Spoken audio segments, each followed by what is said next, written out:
జిల్లా రవాణా శాఖ ఆధ్వర్యంలో నిర్వహించిన సూపర్ జిఎస్టీ సూపర్ సేవింగ్స్ అవగాహన ర్యాలీ జగ్గంపేటలో ఉత్సాహభరితంగా సాగింది. ఈ సందర్భంగా మోటార్ సైకిళ్లు, ఆటోలు, వివిధ రవాణా వాహనాలతో నిర్వహించిన ఈ ర్యాలీకి కాకినాడ జిల్లా టీడీపీ అధ్యక్షులు, జగ్గంపేట నియోజకవర్గ అభివృద్ధి కమిటీ చైర్మన్ జ్యోతుల నవీన్ ముఖ్య అతిథిగా హాజరై ర్యాలీని ప్రారంభించారు. అనంతరం జరిగిన సభలో జ్యోతుల నవీన్ మాట్లాడుతూ జిఎస్టీ 2.0 వల్ల దేశవ్యాప్తంగా ఆర్థిక వ్యవస్థ బలపడుతుందని అన్నారు. జిఎస్టీ 2.0 పద్ధతి ప్రజలందరికీ మేలు చేస్తుందని, రవాణా మరియు లాజిస్టిక్ రంగాలకు కూటమి ప్రభుత్వం సూపర్ గిఫ్ట్ ఇచ్చిందని ఆయన అన్నారు. వాహనాల కొనుగోలు, నిర్వహణ ఖర్చు తగ్గిందని, సులభమైన పన్ను విధానం వల్ల వేగవంతమైన రవాణా సాధ్యమవుతుందని అన్నారు. Assistant motor vehicle inspector Kashi Visweswararao మాట్లాడుతూ గతంలో సరుకు రవాణాపై 28% జిఎస్టీ ఉండగా ఇప్పుడు 18% తగ్గించారని వివరించారు. బస్సులు, మినీ బస్సులపైన కూడా 28 నుంచి 18% తగ్గించడమే కాకుండా రైలు మరియు మల్టీ మోడల్ రవాణాపై 12 నుంచి 5% తగ్గించారని చెప్పారు. అలాగే ట్రాక్టర్లపై 12% నుండి 5% తగ్గించారని, వాహన విడిభాగాలపై కూడా పన్ను తగ్గించడం వల్ల రవాణా రంగం మరింత చౌకగా, సమర్థవంతంగా మారిందని తెలిపారు.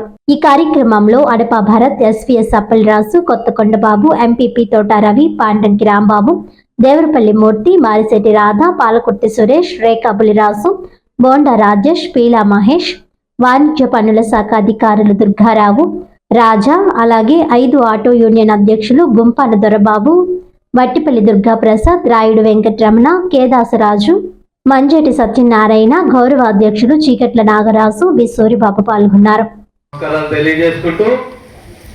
ఇక్కడికి వచ్చిన వ్యాపారస్తులు ఉన్నారు, మోటార్ ఫీల్డ్ వాళ్ళు ఉన్నారు. టైం అయిపోయిందిరా బాబు అని బలవంతంగా గురువు గారిని ప్రత్యేకంగా అభ్యర్థించేది నేను. ఈరోజు మనం చూసుకున్నట్టయితే ఏ వ్యాపార వ్యవస్థ కూడా బాగలేదు.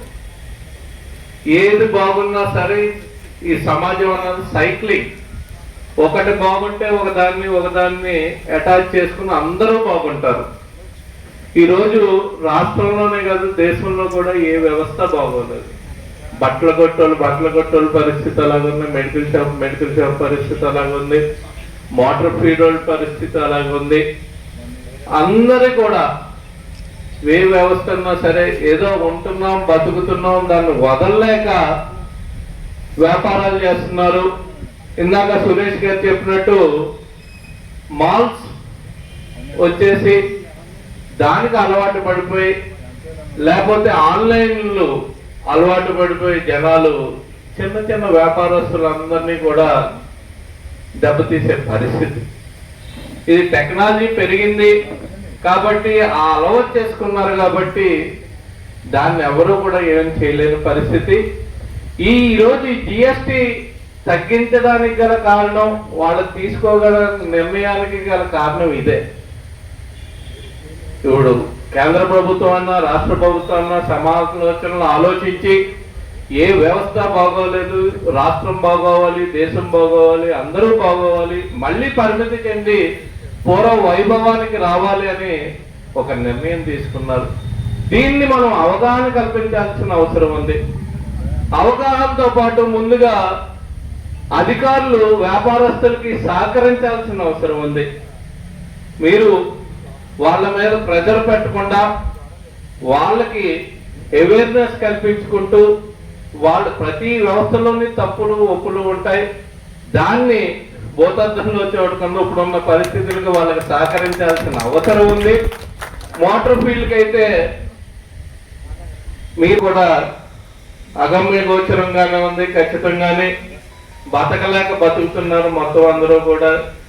ఈరోజు గవర్నమెంట్ నుంచి వాళ్ళకి సహకారం అందిస్తే రేపు వాళ్ళు మళ్ళీ మంచి భవిష్యత్తు వస్తే మనకి గవర్నమెంట్కి సహకారం అందిస్తారు కాబట్టి ఒకరికొకరు సహకారం అందించాల్సిన అవసరం ఉంది. దీన్ని కూడా ప్రజల్లోకి తీసుకెళ్లాల్సిన అవసరం ఉంది. మనం మూర్తి గారు చెప్పారు, బడ్జెట్ వేసుకుని బతికే వారికి చాలా అవసరం. ఇది ఓ 10,000 15,000 పెట్టి కిరాణా కొనుక్కుంటే దాని మీద 1,500 2,000 మిగులుతుందంటే ఆ 2,000 కూడా వేరే విధంగా